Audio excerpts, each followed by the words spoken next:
Hallo und herzlich willkommen zu einer weiteren Folge Chäos at Noah. Senna hat uns ja beim letzten Mal wieder ein bisschen mehr über die Desserts und Gigalomaniacs erklärt. Und jetzt fängt sie an, uns ein bisschen was über Kozupis Vergangenheit wohl zu erzählen. Ever since she was a little girl, Kozu had possessed the peculiar ability to view the minds of others. Despite this affliction, Kozu managed to live a somewhat peaceful life by approaching her power in her own way, hiding it from others. Her change had begun with mirrors. Upon entering the high school, Kozu began to see her reflection in mirrors more and more frequently throughout her daily life.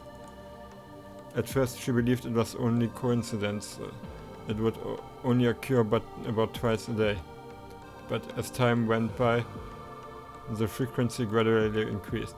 Kozupi would encounter people holding mirrors more than 10 times in a single day. None of these encounters were particularly suspect, just people passing her by on the streets holding a mirror, or a classmate fixing her makeup in the bathroom. However, regardless of whether these occurrences were mere coincidences or indeed intentional, Kozu would almost always see her own reflection in the mirrors. Eventually, all of those who held the mirrors began to make noises akin to suppressed laughter.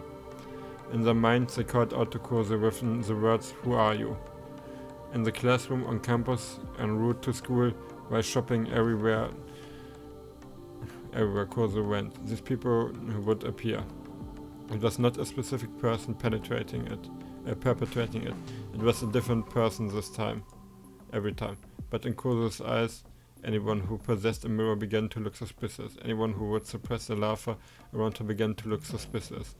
Before long, even those without mirrors began to look suspicious, and Kozu began to face hallucinations in which they would call out to her with, "Who are you?" She became nearly neurotic, and the voice present in the back of her head refused to leave. One day, Kozu mumbled something to herself in the mirror. Upon saying those words, Kozu felt an immense sense of fear. One that told her she truly did not know the answer. A girl with the same face as hers addressed her from the other side of the mirror. Ever since that day, Kozu could no longer speak, and she was unable to look at herself in the mirror. Even still, the question of "Who are you?" would continue to assault her. She did not even know whose voice it was inside her head anymore. And due to another facet of her peculiar ability, much akin to a broken fax machine, Kozu would receive the voice of other people indiscriminately, regardless of if she desired to or not. She herself had no say in the matter. And thus Kozu's mind was torn to shreds. One day in her second year of high school, Kozu was cleaning the classroom at the end of the day. As she tidied up, 3 female classmates of hers, all with mirrors in hand, were whispering something among themselves. Mirrors suppressed laughter. Then came the question, "Who are you?" Had it truly been in the voice of one of her 3 classmates, or had it just been an hallucination on Kozu's part? It did not matter. The reflection in the mirror found its way to Kozu's eyes, both of which were trembling in fear. For a moment, Kozu's vision blurred. Had it been intentional or a coincidence? It did not matter. At that very moment, Kozu's mind, after facing endless strain for well over a year, finally broke. The event accompanied by the sound of glass shattering. Upon realizing this, Kozu shrieked no scream, and from the deepest depths of her lungs. Out of the corner of her eye, Kozu saw a desert and took hold of it for the very first time. She then proceeded to attack her 3 classmates. The hand of the 3, each of which holding a mirror, was then severed by the rebooted desert in less than an instant.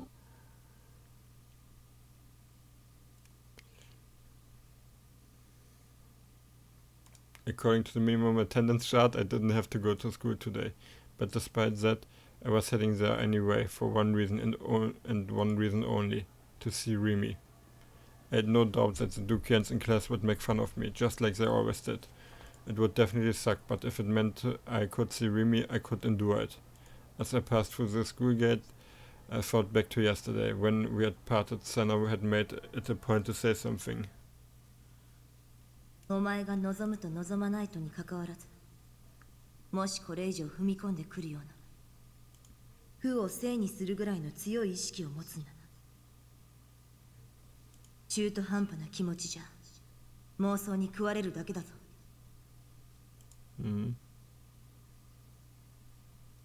I didn't want to get involved in anything that sounded dangerous, so I had opted not to ask anything else. Besides, I still didn't know how far I would have to go to get my hands on a D-sword. I was no hero, just a useless piece of shit that couldn't even protect his own sister. But it was also possible that Shogun could show up again. He seemed to be playing with me, like it was some kind of game, after all. Maybe he would feel like sending me on another quest soon. Just the thought alone terrified me. I tried to grasp my D-sword, but even that was just to protect myself from him. Without that sword, how could I ever hope to escape his evil clutches? Maybe if Rumi was by my side like she said she would be, but she had been absent from school lately, which worried me. What if she had been taken hostage just like Nanami? Was there anyone out there who could help me? There would have to be someone with a D-sword. Ayase couldn't because she was injured. Senna definitely wouldn't. And Kozupis was she was fairly weird.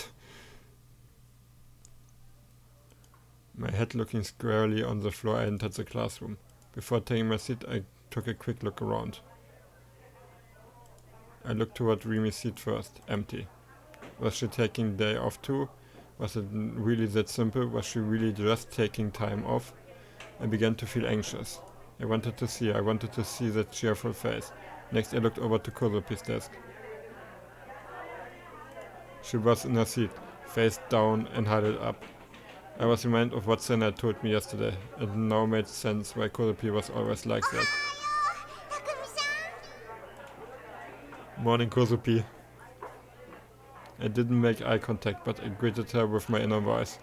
The female Duquesnes were watching me smirking cunts. It was no different than yesterday. They had all already labeled me as an otaku freak who said he was a psychic and made an ass of himself on TV. And that label wasn't going away anytime soon. The male Duquesnes didn't seem to have arrived yet. It was pretty common for them to skip first period, and that was fine by me. I took my seat. But when I did, that voice called my name.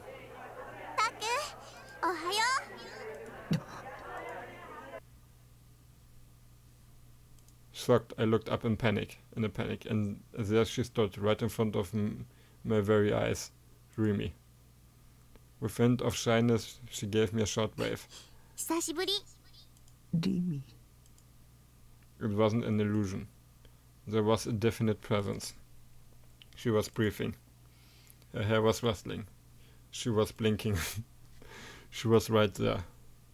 She was right here. I felt a twinge in the back of my nose.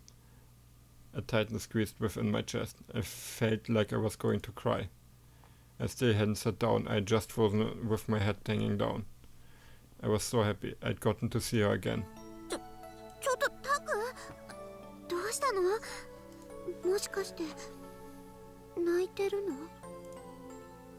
I frantically shook my head. If my Duquesne classmates found I was crying, they would start making fun of me all over again. I told myself that I couldn't cry, but the tears kept flowing.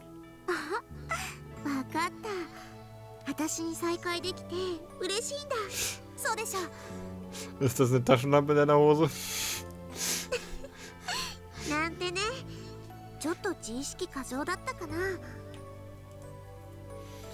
Even as she joked around so cheerfully, all I could do was continue shaking my head. I couldn't even look at her. If I did, I knew I would really start bawling. Suddenly someone clapped me on the back.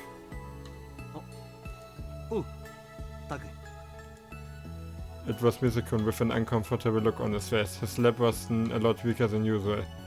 You certainly had no issue ignoring me before.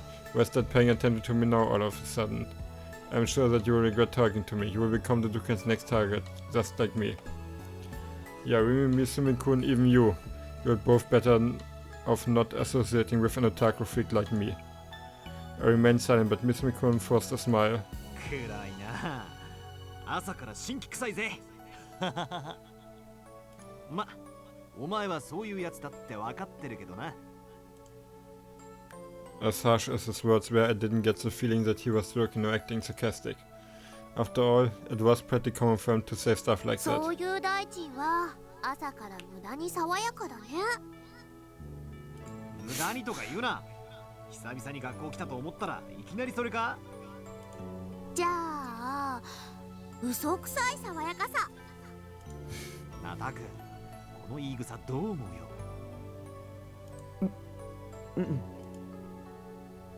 I nodded ambitiously. The tears had somehow managed to stop. The usual routine was happening right in front of me. Both of them were completely oblivious to the fact that my standing in class had taken a step そういえ nosedive. ば、岸本のことを聞いたか。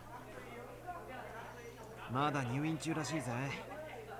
怪我は大したことなかったんだけど、精神的にかなり参ってるらしい。いいか、タク。女を落とすのに一番手っ取り早いのは、弱ってる時に優しくしてやることだ。Alter, Junge.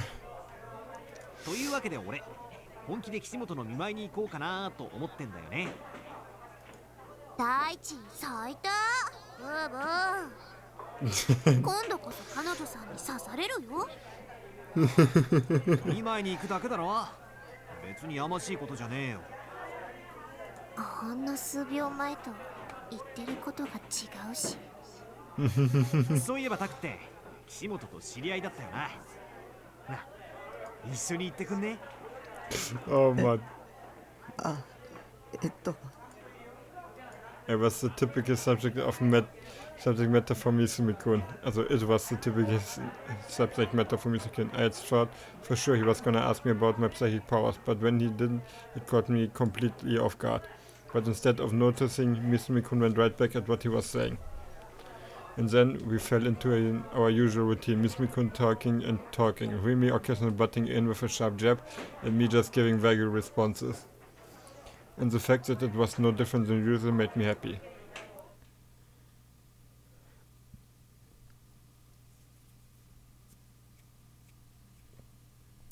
At the top floor of Nozomi Group HQ, within the presidential office, Norose Genichi stood near a window, lighting a cigarette ablaze. Nozomi Group, an enormous corporate group with abundant subsidiaries, one that conducted business while being accompanied by license approval from the nation itself. A number of those subsidiaries then found success in a variety of business fields, from sales of clothing or groceries to managing sales and imports as a trading company. Norose, who reigned above all of the apex of the group, looked below at the grand view of his castle. His conscious mind, however, was not gazing upon the scenery before him. Repeatedly tapping his foot against the floor in agitation, his lips curled in a sneer. まったく老人たちの相手は面倒ですよ。そう思いませんか。彼らは臆病すぎる。だからこそここまでのし上がってきたとも言えるのでしょうが、利用するにもこうあれこれと横槍を入れられてはいい加減うんざりしてきますよ。現実は悲しいかな。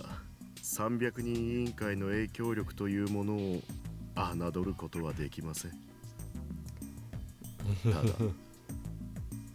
いずれ近いうちにそのシステムも崩壊する。世界の支配構造は組み替えられる。楽しみですか？私もですよ。ここまで随分時間がかかってしまいました。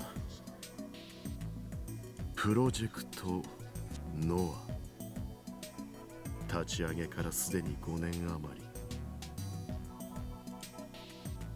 Norose approached his personal desk. The solid desk of natural oak contained few ornaments of any note, adorned only with items one might find in a typical office setting. At the table's edge, however, a single conspicuous object casually lay, Noel suggests the green, strangely designed character in the sand. Upon giving it a single disinterested glance, he promptly discarded it in the waste bin. His narrowed eyes turned to the dim room's interior. The rear of the room where the moonlight could not reach housed the slightest hint of another person. まさか君がギガロマニアックスだとは思いもよりませんでした。どうやら神すらも私の味方をしてくれているようだ。君のサンプルを取らせてもらいますよ。何？怯える必要はありません。私は元医師でしてね。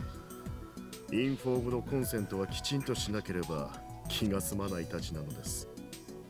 そもそもノア2のハードウェアはすでに完成しています。あと必要なのはソフトウェアの方でしてね。そのために君たちギガロマニアックスのサンプルが多く必要なのです。正確に言うならば NA シナプスに関するコードサンプル、脳の働きに指令を出す役割を果たしている部位の行動サンプルですよ。コードサンプルには個人差があります。持っている能力が高いギガロマニアックスは NA シナプスもより活性化し、脳のより広い範囲にわたって効果を及ぼします。人間の脳は全体の10分の1しか使われていません。しかしギガロマニアックスは違う。残りの10分の9の部位も使っていることが分かっています。ギガロマニアックスの頭の中というのは実に興味深い。そのサンプルがノア2にとっていわば CPU の役割を果たすわけです。サンプルが多ければ多いほどノア2の能力は本物のギガロマニアックスに近づき、やがて超えるでしょう。納得してもらえましたか？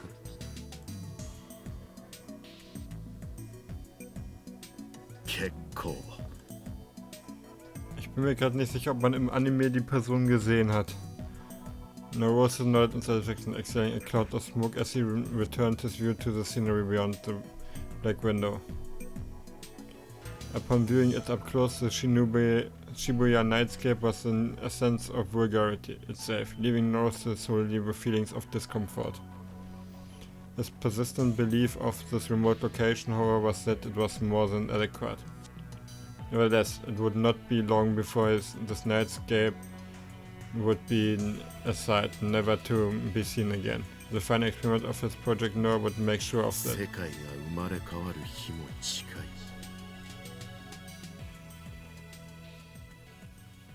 Ah ja, die Dinger. Das war auch wieder ein weiterer Hinweis. It was lunch break. I usually skip lunch. I had no one to eat with, and I didn't want to eat alone in the classroom. Recently Remy had started asking me to eat with her, but since I was me, I would always get embarrassed and refuse in the end. And that meant that my usual routine would be to leave the classroom and take refuge in a place I felt comfortable. Sometimes it was the library, sometimes it was the courtyard. But now that everyone in school knew my face, there was no place I could go where I could relax. The merciless gazes that pierced through me, the abuse and ridicule that was hurled at me, today too I walked around the school being exposed to all of it. Eventually I knew I had no choice but to duck into a private bathroom, but right when I was about to, I saw Nanami walking down the corridor leading to the first year building. It looked like she was walking alone towards the classrooms.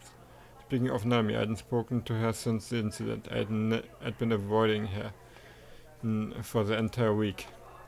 And I had been doing it because I didn't know how to act once I saw her. I'd put up my own life before hers. I was the worst big brother ever. It was only a miracle that Nanami had been really safe and sound. I had nothing to do with it. Maybe Shogun had told her that it was my fault she had gotten kidnapped. If he had, she would definitely be angry with me. Maybe she hated me. Maybe she didn't want to speak to me ever again. That was why I didn't have the courage to go talk to her. But now that I hadn't seen her, I was starting to worry about her once again, even after everything. I wondered if I had truly wronged her. I wondered if she had been injured. I wondered if she had been hurt mentally. For a moment, the memory of the hand resurfaced in my head. But I shook my head violently to ward it off. That severed hand, along with the bangle it had been wearing, and the safe one it had been holding. It had all been a delusion, a real delusion. Because the hand had disappeared from the refrigerator, rather than thinking it would somehow sprout its legs and walked away, it was far more reasonable to believe that it had never been there in the first place. The fact that Nanami was alive and well was proof of that. Before I knew it, I had broken into run. I was chasing after Nanami. Her figure got bigger and bigger as I approached her. She hadn't noticed me yet, and she played with her hair with the fingertips of her right hand. As I ran, I started to call out to her. On her right hand, the hand that was playing with her hair, the sleeves of her uniform ever so slightly slipped down. Suddenly I was hit with a strange feeling, and I choked back the sound I was about to make. I stopped dead in my tracks. I had seen it. It had been an extremely trivial, truly inconsequential feeling, and yet, white. It was white, as if trying to conceal something. A white bandage was wrapped around her right wrist.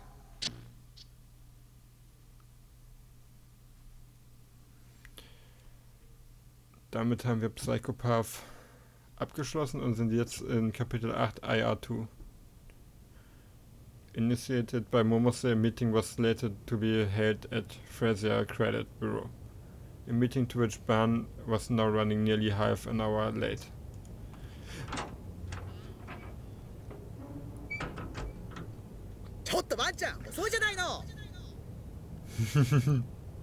Momose's angry voice headed into him as he entered the office.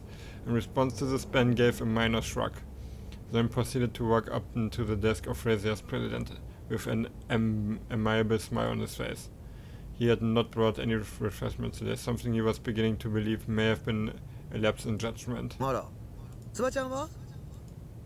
今日は別行動。若い子をこき使ってバンちゃんは楽してるわけね。いやいや、俺もちゃんとやってるよ。昨日だって徹夜でいろいろ調べてたんだぜ。おかげで最近の女子高生の生態についてはかなり詳しくなった。あんたね、呆れて物も言えないわ。で、こうして俺を呼びつけたってことは、あの子と連絡取れたってこと？今来てるわ。さすがももちゃん。ちなみに可愛い子かいMomose promptly smacked Ban over the head, stopping his opportunistic grin in its tracks. The sheer speed with which she had turned her wrist made the slap especially いつまでもバカなこと言ってんじゃないわよ、エロ親父。Also, ich predikte mal, das ist eine Person, die wir kennen, die jetzt kommt. Die auch schon ein, sagen wir mal, ein gutes Stück mit Taku zu tun hatte. 冗談だって。Before arriving at the building, Ben had made a private request to Momose. It entailed setting up a meeting between him and a certain person connected to the new gen cases. Rather than anything work-related, it was merely to satiate a personal curiosity. He was not planning on talking about anything related to the new gen investigation for the time being. And due to his position, Ben could not simply meet with the person on his own, else he would risk drawing the ire of the detectives he was getting ahead of. Momose urged Ben over to the corner of the office. It was a fairly cramped place, almost all of which was already taken up by shelves packed full of files. The location was used as a reception area of sorts, and a pair of love seats had been wedged into the only place they could fit. Ben entered the section after Momose and his eyes landed upon a lone girl sitting in one of the love seats. The girl was wearing a Sume Academy uniform. Her head and shoulders were curved towards the ground, and she looked incredibly haggard. ごめんね。お待たせしちゃって。Yup. Es ist Yua. The girl looked up in startlement upon hearing Momose. In the process, her glasses had slipped down her nose a bit, leading her to swiftly readjust them with her finger. あ、いえ、平気です。When she saw Ben, her expression turned slightly tearful before bowing her head in greeting a moment later. Ben felt somewhat hurt by this. He had made every attempt to look as non-threatening as possible in both bearing and appearance, but the girl's reaction made him realize that despite his best efforts, the ferocity and intimidation, particularly to detectives, were slipping out all the same. Looks like I've still got a lot more practicing to do, he thought with bitter amusement as he sat across from Yor. 楠木優愛さんだね。はい。亡くなったミヤさんの双子の姉。それで間違いないかな。Yup, Mia. Yor slightly adjusted her posture, then returned a nod.